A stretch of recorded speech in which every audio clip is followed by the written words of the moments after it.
Hello and welcome to another episode of is February 12th, 2 days before Valentine's Day.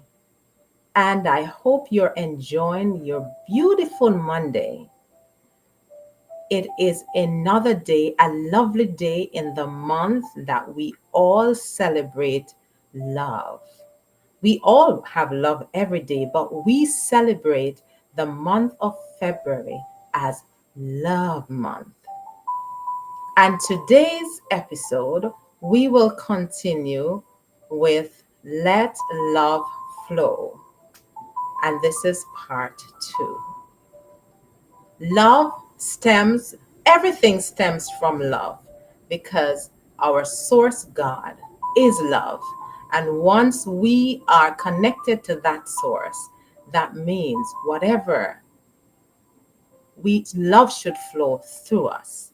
Today, we have two beautiful souls, Dr. P and Dr. J, and they will be sharing with us how they express love in their way. And I'll be asking them a series of questions. First, they will introduce themselves, just say a little bit about themselves, and then we will flow. Let love flow. This is the month of love. Whatever way you express love, it should be warm, tender, as is it Elton John asked, what is the color of love? So today, we are going to look at how this beautiful couple express love, whether to their family, whether to their parents, their children, and ultimately together as a partner. So they'll be sharing their aspect, they'll be sharing how they express love to the different extensions of their life. And I'm going to introduce them to you right now. Here is Dr. Patience. Hello, Dr. Patience. How are you? I want to hear your Hello, beautiful hello, voice. Queen Miriam. How are you doing? Sorry, I was on mute. Thanks for inviting me on Mindset Monday with Queen Miriam. It's a Uh, pleasure having you. And thank my you. handsome Dr. My Jane. handsome Dr. Jane. Hello, good evening, dear. Good evening, Queen Miriam. How are you? It's a wonderful day to It's have a two wonderful day beautiful to have persons two on this beautiful persons platform. on this platform. We are having We are having a little technicality. little Dr. technicality. John, maybe it's on your side. You want to check that out while I talk to the beautiful Dr. Pat. Dr. Pat, just give us a little synopsis of who you are behind this beautiful face. Share with us a little bit about you. What can I say, Queen Miriam? This is me. I am a mother of many kids, biological and non-biological children. I live here in the United States in Hillsborough, New Jersey. I work in a pharmaceutical company as a biostatistician. I love family. I love to dance, love to cook, love to go to church, love to just sing joyful noise unto the Lord. And I just love life.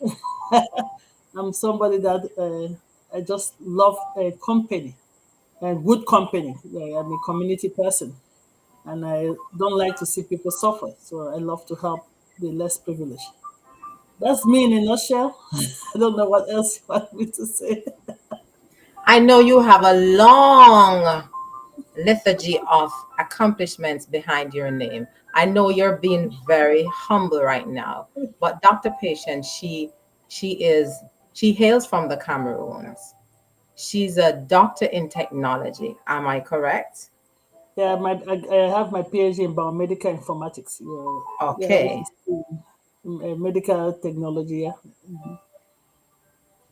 Wonderful. So apart from her love for family and everything. She's also a lover of humanity, and that's who she is. Dr. Pat.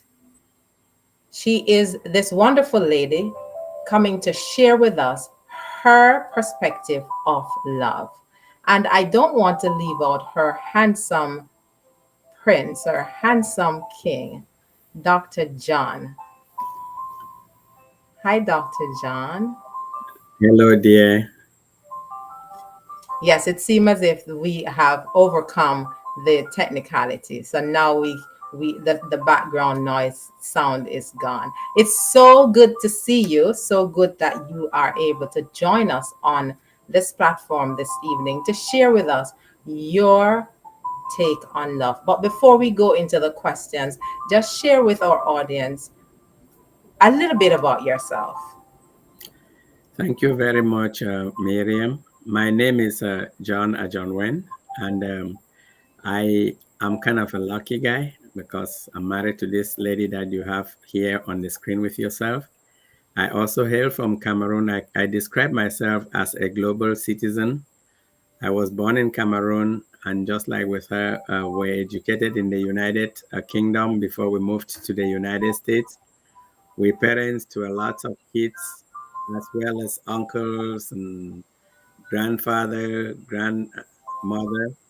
I personally, I can tell you myself, I also love humanity. And this was a kind of a challenging topic when you asked me because I wasn't sure what you really wanted us to talk about love, but hopefully we'll explore it as we get along. Awesome. Awesome. So now we get a little bit of who these persons are. Now we're gonna get in our little question session. And John is it Elton? No, Billy Ocean. I am gonna borrow the question he asked, what is the color of love? What is the color of love? That's not a question for you right now, but it's a question for our audience. Have you ever thought of the color? What is the color of love? Now, I'm going to ask my beautiful guests some questions. My system is flickering. Just give me 1 minute. Technology is something else, but we have workarounds anyway. Awesome. We do, right? Yeah, we do. We have workarounds. And my first question is to Dr. Patience. How would you define love in your relationships? You can start from mother, father, children, and then you can come to that beautiful lovey dovey you have that you call your husband, Dr. John. Oh boy, Queen Miriam. When I saw the question you said that, I was cracking up. Um, Love for me is not touchy feelings, right? And my kids, I love my children dearly, but I'm not the one that do love by words. Like love by hugging and saying I love you. Love is for me is by action, by doing, by giving yourself 110%. Because for me, if I say I love you or I go and I hug you and at the end, at the back, I am stabbing you, for me, that's not love. Love is action. Love doesn't have envy. Love doesn't judge. And for the children, I mean, love doesn't make us become friends.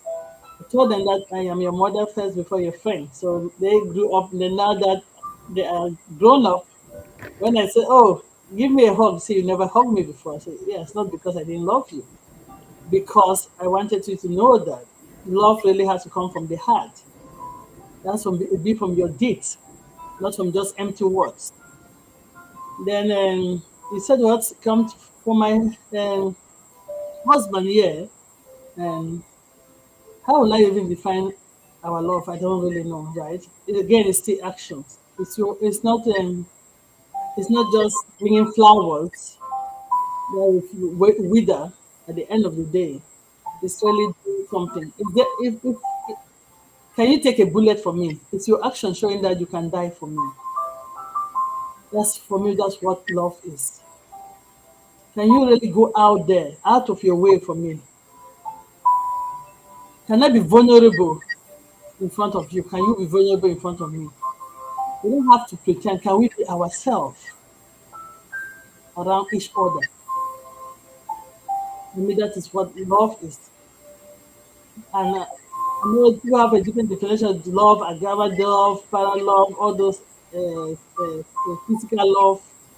For me, it's a total package.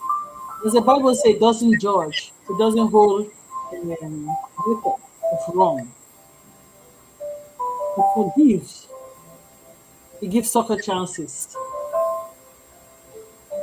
It is there through thick and thin. That's what love is. You know, love should be, are you there for each other? Because are you there through the time of difficulty, through the time of happiness, through the time of abundance, through the time of scarcity? Are you there for each other? Or are you in love only when you have plenty, and then when you are going through the downs, you say, "Oh, no, no, no, no, I didn't prescribe for this." When a lot of us take our vows to say to that do us bad for better or for worse, people just say it. That's criminal. They don't think about it. And when the worst start coming, they, "Ah, I didn't prescribe for this." Love in a relationship is not a contract; it's a covenant. It's a covenant you're making with each other and with God. It's not a contract that, "Oh, I've tried. Have I not tried? 5 years, 10 years? I think I've done enough. I'm going to leave." No, that's not what love is. Don't get me wrong. I'm not saying that people should stay in a better relationship. Okay, don't get me wrong. Because sometimes we find ourselves in relationship through infatuation, and then we get battered. That's not what I'm saying. But again, don't run because of the least little things. Oh, somebody put their socks on the floor. That person cannot tidy up. You are leaving the marriage. That's what I'm talking about. So love for me compasses everything. We have to be there for each other. Let me stop here. Maybe Dr. John has something to add. So, in other words, what I hear coming from you from that question, answering that question, love is not circumstantial, love is unconditional. Wonderful. So, from the kids to the mother to the husband, although the socks may be out of place, then that, because of that love relationship, you see it, and it's not the insurmountable things that you cast it out instead of just picking it up and moving on, because that love, that is, that speaks volume. Dr. Page, Dr. John, this question is for you. What are some of the unique ways you and Dr. Pat express love to each other? Well, I think you heard her say it. Let me start with the fact that publicly, I don't describe us as the huggy kissy ones, and you will not see it. As she told you, when we want to hug our kids, they like, you didn't used to hug me and kiss me, don't do it now. But that said, um, when I listen to some of the things that our kids tell us, then I reflect on it. Um, the first thing they tell us is that we are an odd couple, and they tell us that they don't think they would have gotten married to anyone else but ourselves. And but then one thing that they would turn around and say, "You're an odd couple, but I wouldn't trade you for someone else." So Wow. it then makes you to start thinking, what is it that sort of brought those type of phrases out? Because if you look at it from my point of view, when I was little, I actually was blessed to have had that parental love, especially from my mother when I was young. But then, as I was growing up, the people that became my parents were my brother-in-law and my sister. And the way that the love that he showed was that of almost thinking of, like I think my wife used the word covenant when Abraham and God had this covenant. Mm-hmm. Not it was God never went and signed the not he didn't sign a covenant with Abraham, but he didn't do it on condition that Abraham was going to keep his own part of the bargain. And I grew up realizing that when you actually express and you say you love somebody, it's, as you say, it's unconditional, but at the same time you really have to go beyond saying it's unconditional and say it doesn't really depend on whether the other person keeps their part of the bargain. So for over 30 years that we've been together, not being this huggy kissy type of ones, at least not in public, we have had to sort of develop and amend the way that we express our love to each other, from basic things like just helping each other with the ordinary chores in the house, um, cooking for each other, not not waiting to be served, and also being like a servant, um, trying as much as possible to take the load off each other. Mm-hmm. I cannot actually go and say that okay, I would say flowers are out of the question, not because I'm not a flower giver. I'll end I'll end it at that point. Um, but flowers, yeah, occasionally you can bring somebody flowers, but more importantly is those little things that you do and the sincerity with which you do it from within. They matter more than putting money in somebody's account, or just come and put flowers and give them to somebody, and then at the end of the day you abuse that person. So during over 30 years of us being together, one of the things that I can say is that we have learned to actually understand each other, and we're quite comfortable with each other, so that to a point that um, there are not some specific things that we do that you can actually turn and say that one particular thing was my expression of my love for you. It's an ongoing process. You appreciate the person, you're learning that art of um, some sort of forgiving, as well as, most importantly for me, what I think is our expression of love for each other is going away and knowing that the other person has your back, because you know that each of us have our weaknesses. Each of us are going to say something stupid or something daft here and there, but the fact that the other person is there, not to judge you, but to compliment you and even sometimes supplement you, are the little things that I would say count. And it was really difficult for me to turn and say, this is the one thing.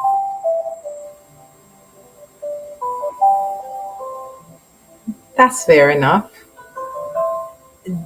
Just hearing you or seeing your expression when you talk about your beautiful wife, Sister Pat, it speaks volume. And one other, just adding to what you're saying, I've been in forums with both of you, and I see just the little kiddish, childlike things that you both do. It sometimes is your one is finishing the other one's sentence, and it just comes out in a big laughter when we are in meetings, and it's a testament to the how comfortable you are with each other, and how warm people are around you as couples. Thank you. My next question is, How do you handle the differences in expressing love? And how do you find common ground? And whichever one of you want to take that. Okay, let me start. And this is the one that you're probably going to get different answers because I think we've been talking about. You see, the main thing for me personally, being in love with somebody is a work in progress. As you say that till death do us part, you know, that is very easy to say. But if I look at it, looking at it from time, when we first kind of met, I would say that was almost like the Eros type of love. It was more looking at it from a passionate, a sexual type of um, lens. And very rapidly, it moved from there to what I would call like the pragma type of love, where you were looking at it and saying, this is somebody that I was attracted to, but then you started thinking ahead, like a mother, like a partner. And and then things like the sexual attractions start taking like a back stage. Not that they're not there, but the idea of having shared goals and so on starts to creep into your head. But one of the mistakes that happen when those transitions are taking place is that you start to think that you can change the other person to fit into what your next expectations are. So that in its own creates a lot of problem, and it can create tensions in relationships. And that's why I said it has been a work of progress, because for me, really learning to understand what makes the other person tick has been something that obviously you get it wrong many times. And then you have to sort of try, and even if you want to put yourself in the person's shoe, in her shoe, I'm putting her with my own lenses.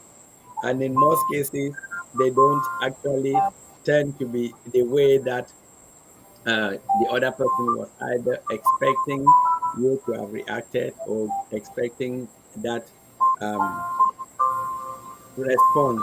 So what I realized is that in my analytical type of way of moving from one place to another, I would miss some spontaneity that could have occurred by if I had reacted in one way or the other. And so one thing that I realized for me is that I usually always kind of take the wrong step, because the person might be or she might be expecting something, and maybe I'm thinking something else. But as I had mentioned earlier, the fact that we sort of started over time to get to know each other, understanding and appreciating each other, starting developing a deeper level of comfort with each other, and being able to be vulnerable and openly say, you know what, I messed up, or I didn't understand you. That has led us to be able to navigate when some of those difficulties come in, because they are always going to come in, because since we are two different individuals trying to work towards one common goal of being a couple, being parents, and hopefully, as our kids tell us, role models for others in the society. Wow, that's powerful. There's something that just stuck out to me right there. You look at all the different angles, and this statement came out when you can say, I messed up, I'm sorry, and then make amends. That speaks volume. That speaks volume in understanding the person and knowing who the person is. and knowing that if I say I messed up, then I can make amends and we can now have a amicable solution to whatever is happening. That speaks volume. So whether it's telling your kids, listen, I messed up. Let's see how we can work it out. Because sharing with our children, sharing with our parents, sharing with our partners, if we can identify and acknowledge where we have gone wrong, then we can be able to make amends and we can live in harmony after all of this. Dr. Pat, do you want to say something, add something? Yeah, not really, right? I think the key thing there is a lot of us, the mistake we make during courtship to agree that we're going to get married and living to death will part is we don't look at what are our deal breakers, right? So some people might be seeing that deal breaker and they're thinking, "No, I'm going to change him. I'm going to change her." The key here is that you cannot change somebody. Because if somebody lost their self in a relationship, trust me, it's not going to last. Yes, the Bible said two one the two shall become one. The Bible did not say that you lost yourself in that oneness. I always say that the Bible is the only place that say one plus one is one.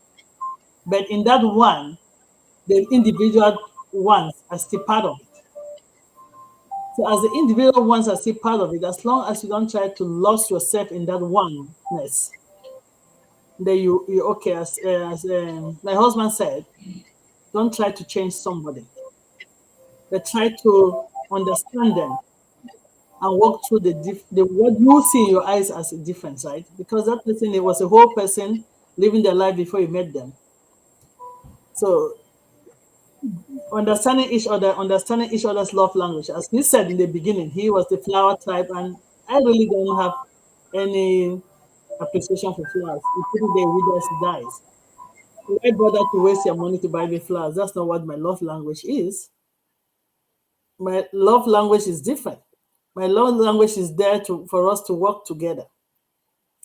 My love language is somebody that help me, can be there as a true partner in everything we're doing. Not chocolates, not flowers, not none of those, not gifts. Seriously, that's not it. Give out, just I'll take some, but that is not my love language, right? It's really just being for each other. So I cannot change him and he cannot change me because I might not be giving you gift. That might be a love language. So we have to understand each other's love language, right? So not Wow. losing yourself in that relationship by trying to change somebody. It will be catastrophic. In that oneness, let the individuality still stay and grow and blossom together. That's the only thing I can really add there. And as I said, a lot of time it's difficult for some of us. I'm sorry. It's very difficult for people to apologize because Yes. apology is means weakness. Actually, it does not mean weakness. It just help with communication. A lot of the time, the misinterpretation of communication is what causes problem. So one of the key things that really helps in that bringing that love together is communication.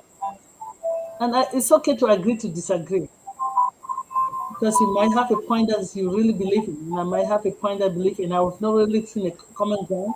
It's okay as long as it's not a make or break of anything. Agree to disagree, move on. There's nothing wrong with that. So don't lose yourself in your relationship. Powerful. Powerful. Well said. I remember this prolific writer, Miles Monroe. Mhm. He spoke about one of the most important thing for individuals is to be single. And when I heard it before, I actually analyzed what he said. I think he was crazy. But after reading and listening to what he said, being single, meaning that your identity, That's you good. have your own identity. that God has given to you. Mhm. And when you develop and know your identity, then you can function in a relationship Mhm. with paramount respect, with utmost respect, because you know your value as that person. And so you're able to appreciate the other person with their differences. You're able to see the value in that person. And that's what you are sharing with us. You start with that emotional attachment or attraction, because something had to attract both of you. But then it continues by knowing the person, because just attraction could not bring you this far after so many years. You had to find a common ground. And that's what I hear you're saying. You find a common ground, you balance things, and then you go back to the reason we came together first was because we love. And love that flows from our divine source, which is Mhm. God, is permeating through you both. And so you're able to weather the storms of whatever comes between, knowing and understanding each other, because you're both individuals trying to find a common ground to understand the different dynamics of, of each person. So being single, knowing your identity is so important. Coach Miriam, So you've said it the way that I wouldn't have even said it. You nailed it there. Yes, that's very important. awesome. Let me get to this computer. One moment.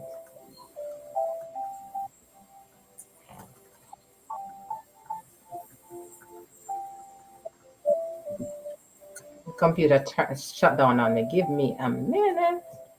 We're here.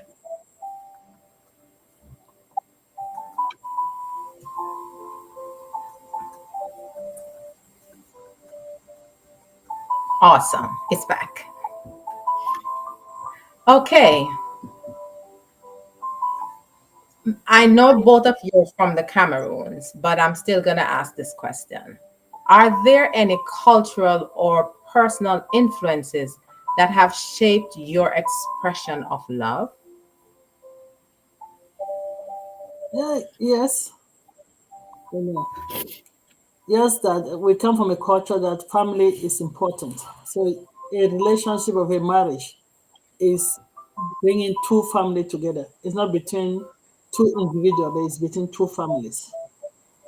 So how did it shape our love? You talk about the love now of, how do you support each other to continue to have that relationship with their individual family and then connect the family as one big family? Because it's paramount, if you as a couple cannot look at have that love to connect your family as one big family. That's why you see some people like, oh, my in-laws cannot do this, oh, my in-laws like no, no, I don't use that terminology in-laws. You hardly hear me say in-laws. I really don't. Because now they become one family. It's my family. If you see me interact with any of my family, if you don't press deep, you will not know how the relationship is. So we had to express love to our own family. I mean, our in-laws. Let me just say that to make it clearer. In a way that it's not an in-law relationship, but a family relationship. So yes, the culture of family is important. How to drive the way that we develop our love to include the family as well. I don't know whether Dr. John has something else, but for me, that is what it is. Great. So yes, thank you.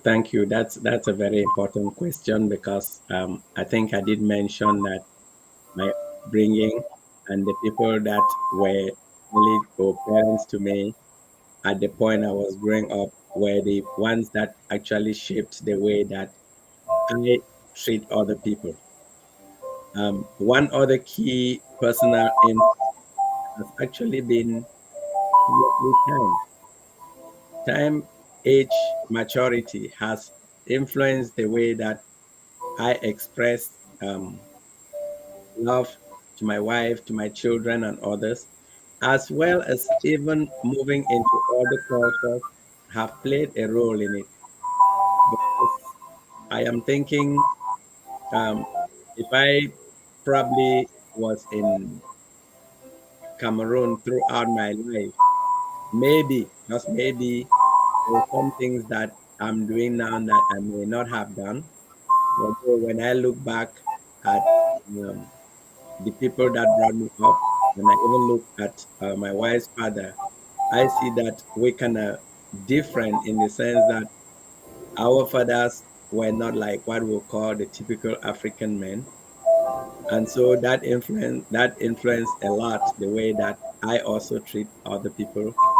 But then, having been exposed to other cultures actually gave me the opportunity to be able to assess the different um, reactions and the different expressions that people give, and I can step back and almost say, that one looks like fake, and that one is genuine. So yes, to a certain extent, the personal influences have affected that. Age has definitely played a big part because whether the age in our marriage, there were things that I was just thinking there that, you talk about the circle of life. At the beginning, it was two of us really like caring about ourselves. The family was still there anyway. Then you had the kids, the expression of love and what you really felt like you were doing for each other was more like including the kids and whatever you did for the kids to make sure the other person had some rest. And now the kids have gotten to a point that they're transitioning out. You really need to, at least me for one, I need to take a step back now and start reconnecting at that passionate one-on-one level, which has sort of had to take a back step because obviously it's so. Yes, those personal experiences have definitely played a role, and that's why going back to my statement I made earlier that it has to be a work in progress. Love is a work in progress. And if I could go right back to the scripture that says, "For God so loved Of it." the Is work. it Saint John, Mm-hmm. right? Hmm. For God so loved the world. It's telling me that in spite of my inefficiencies, in spite of my bad ways, in spite of my craziness, God still loves me. Hmm. That He gave His only begotten Son that we might have life. So now we adopt that love because we are flowing from that source, Hmm. and we are recipient, and we are doing what the source of the love that is flowing through us. And that is what I'm experiencing with you, sharing your life with about your parents, your children, and ultimately the love relationship between you and your most beautiful partner. One last question, and either of you can take this one. What advice would you give to other couples who are looking to explore different expressions of love? Or, some relationship is static because they are locked in either you have some relationships, some one partner, their love language may be money, their love language may be different things. What what advice would you give a couple who are looking to explore different expressions of love. Let me So start. can you start again? Yeah, go Then ahead, Dr. Mike. John will have something. I just want to stand up because I want to say something first, Queen Miriam. Okay. I think one of the things we said that if you can be vulnerable with each other, you don't have to be fake. I mean, be your real self, right? Then once you understand each other love language, I think Dr. John said that you start in a relationship, just the two of you, and then if you decide to be parents, the children come, then the children leave, right? Just even forget about family, just look at the core family there for a moment. We have sometimes the children come and people don't think that at one point now they become they're still selfish. They still expect that time connection when the kids were not there. Sometimes it might be the husband saying that, oh, you spend a lot of time with the kid, but that kid needs support at that point. Sometimes it might be the wife saying you're working late, but maybe she's the only breadwinner of the family. You have to put the roof over your head. So at sometime in your relationship journey, and I think that's why my husband is saying that love is a work in progress because life goes through different journeys. We have to really become selfless and not be selfish and support each other. Yes. Your love language can be money, money, money. Then somebody love language can be no, we have to spend time together, spend time together. So you have to look for some balance, right? Because if your love language is money, they're driving the other person to work the money and you're not the one making the money, then the person that is saying that, "But I want to spend time," but you cannot spend time if you don't make the money. If you understand what I'm saying, you might say, okay, if I want to spend time with you, I will not make the money. If I want to make the money, I will not spend time with you. So what is the true balance? So we have to be realistic with our expectation, especially these people that have a love language of gift and money. What is realistic? And will you want somebody just to give you money and never there to connect with you emotionally? I think the emotional connection is very important. And if you have the emotional connection, and you said something, Queen Mira, and that's the same thing I was saying. If you know your individual world and you have that emotional connection, then communication, true and open communication, then we can say, okay, I love money, for example, or I love being together. What is it? How can we balance it? Maybe, like, I can say something I sacrificed my career, which I did on my own. Nobody forced me in the sense that I did not try to go and be looking for more jobs when my kids were young. Because he was traveling, his job at that time required him to travel. I could not go and be taking a travel job. So I just being selfish. Instead of selfless for the family to grow together. So for young people that are still in a relationship or they're starting marriage, you have to really think about this. When the kids are vulnerable, they need us. So yes, you can decide between you who can take a little back step in their career. That's a sacrifice. As I say, it's a covenant, not a contract. It could be the man, it could be the woman, depending on what fits your family more. And taking a back step doesn't mean that and some people can just take their career completely out. That's up to them. But if you have to do communication, and should not be frustrated over the decision you've taken. If you have the emotional connection, trust me, reduce that frustration. So understanding your love language, fitting that love language in a sensitive way in your family situation is very important. You cannot just be crazily selfish about it because if it doesn't fit in your family needs, your family situation, it's not going to work. If you truly take your marriage and make Christ your foundation and understand the love, God's love, we have it in what book is it? Is it Corinthians?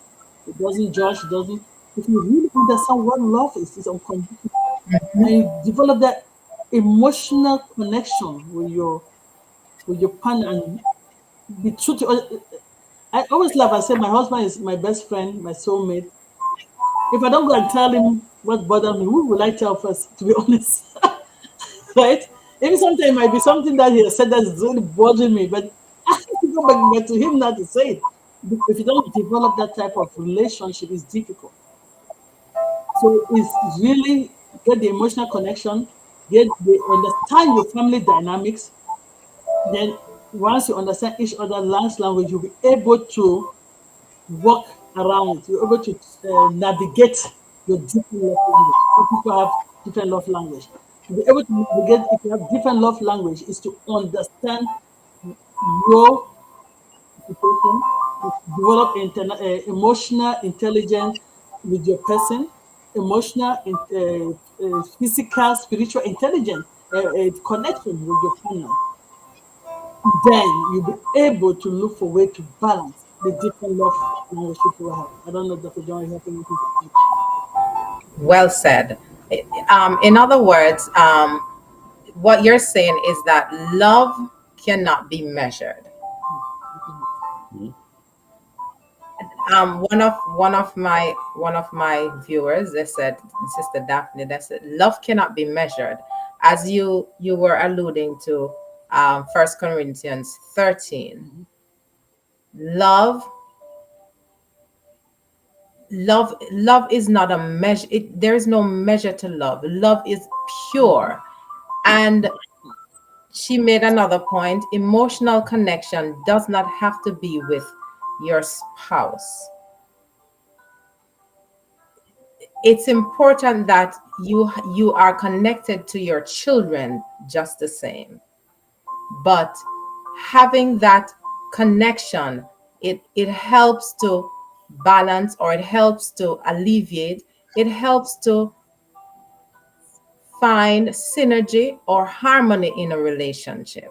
Because when you know each other, when you understand each other, that's where the, okay, I did something to affect her. Let me see how I can. As you said initially, I find out where I went wrong, or if I realize I went wrong, I go and make amends. That is powerful. Let me see, if there are questions for you beautiful people. Uh,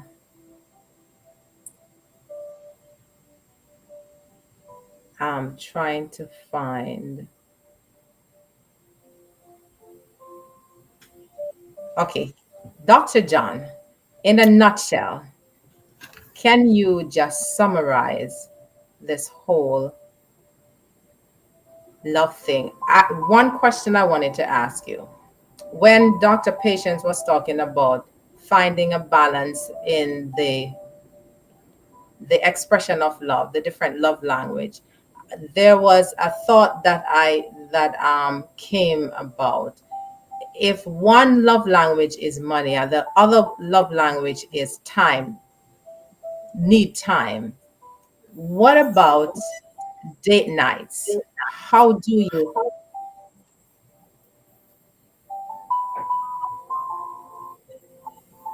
would you say that date nights would help to balance the scale?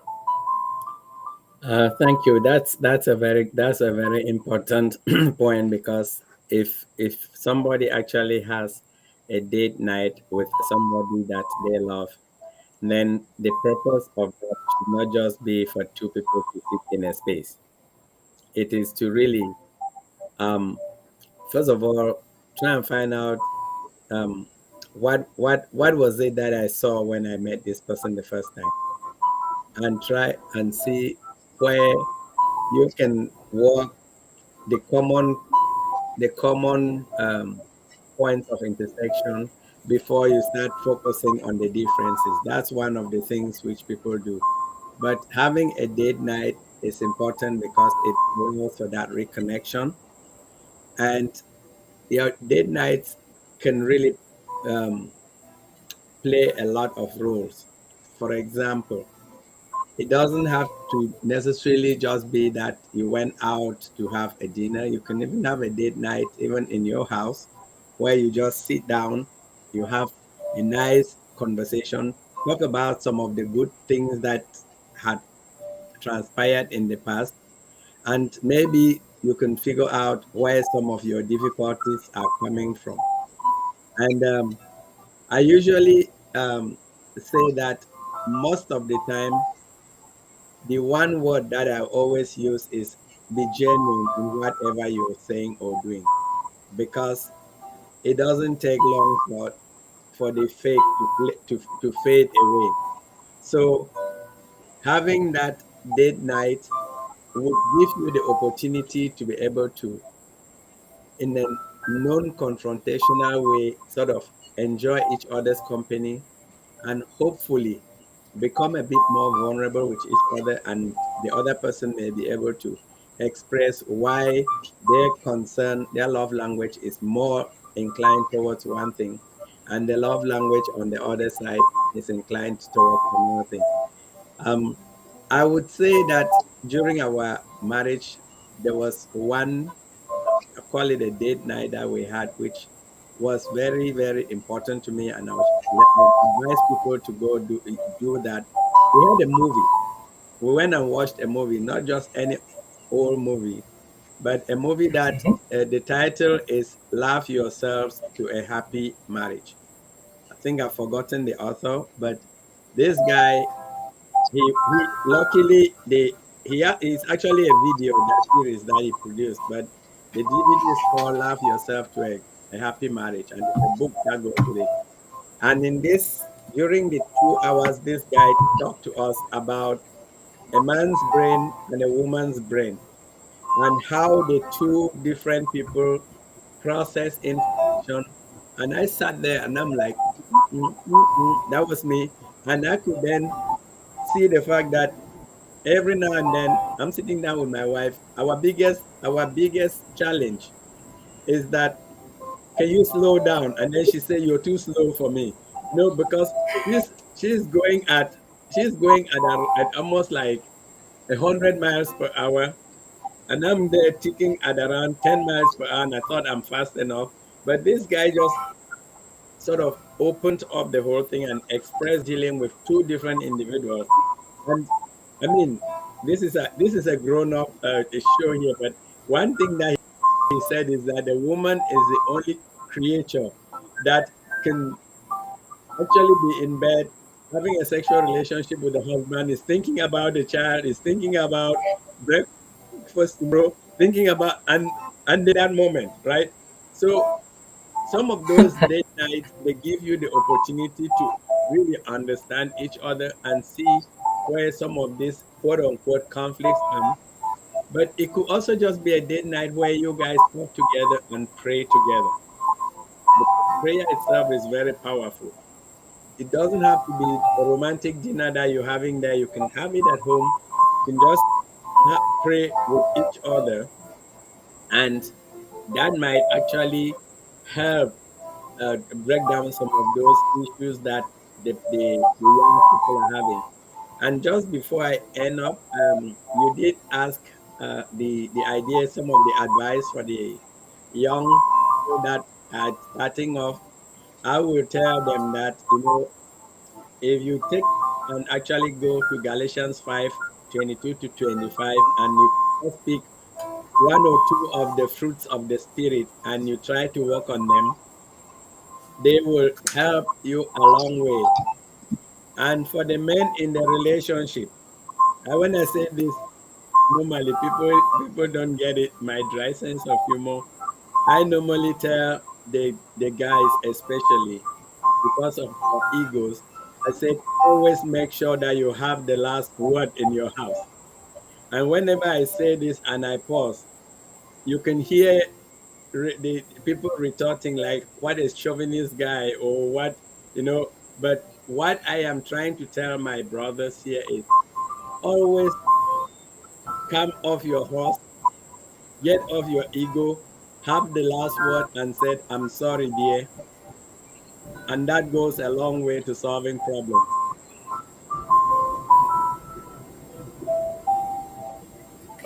Have the last word, bros. I am sorry. Wow. And the home will be happy Hmm. because the wife realizes that my husband check for me. We would say in our dialect, him check for me, man.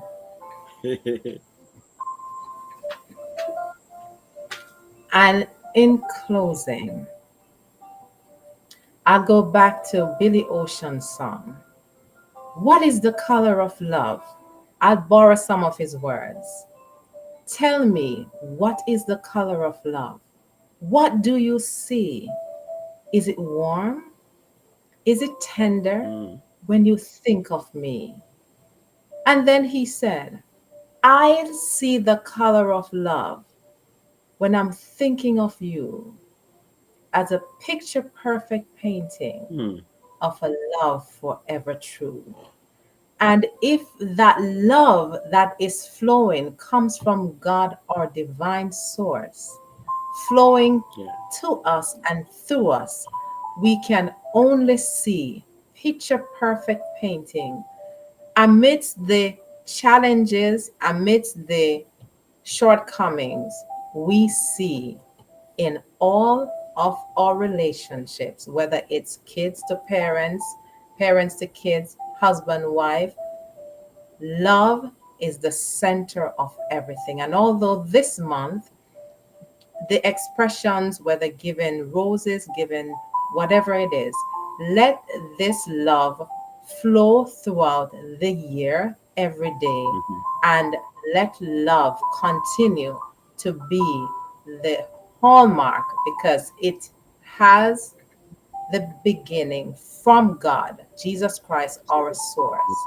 So let it permeate and let it be the only thing that helps us to make decisions. Because when love is in our decision making, we will care, we will share, and we will spread love to humanity. Thank you so much, Dr. Pat Amen. and Dr. John, for Amen. sharing your view on love. Thank you, Queen Miriam, for having us. It was an honor. I am so happy that I have you, two distinguished persons, to share with me this evening. I'm elated. Uh, and as we bring the curtains down on this episode of Mindset Monday, let's cultivate the mindset of love, which is flowing to us and through us. Let's allow the ocean of love, which comes from God, to flow Amen. through us. Allow Him to flow through so we can affect the lives of our families and friends and we can live a fulfilled life.